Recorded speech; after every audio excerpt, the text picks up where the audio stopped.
Hi there, welcome to Helpful Solutions. In this video, we will discuss simple steps to troubleshoot if Whirlpool washer not turning on. Let's dive in. The first area you need to check is the power source. Ensure the power cord is securely plugged into the outlet. Test the outlet by plugging in another device like a lamp to confirm it's working. If the outlet is not working, check your home circuit breaker or consult an electrician. The second issue may be the powered cord. Inspect the power cord for any visible damage such as cuts, fraying, or burns. If damage is found, replace the power cord with a compatible part.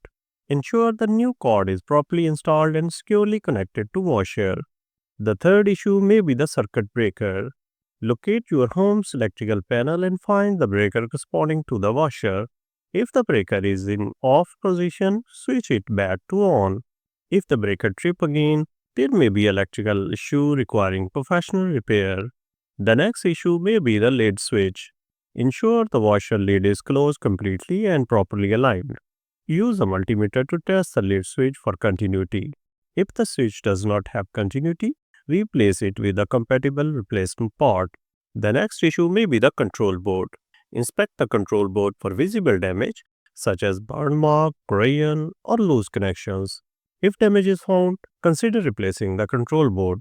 Due to the complexity of this repair, consult a professional technician if necessary.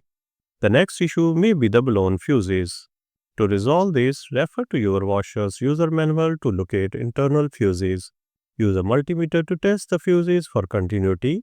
If the fuse is blown, replace it and investigate potential causes such as power surges to avoid future occurrences.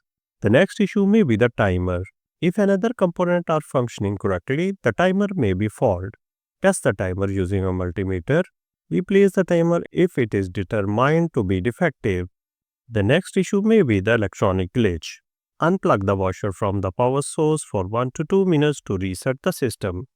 Plug the washer back in and attempt to start a new wash cycle. Observe if the washer power on and operates correctly after the reset. And there you have it. If you found this video helpful, don't forget to like, share, and subscribe to our channel for more practical tips. Thanks for watching.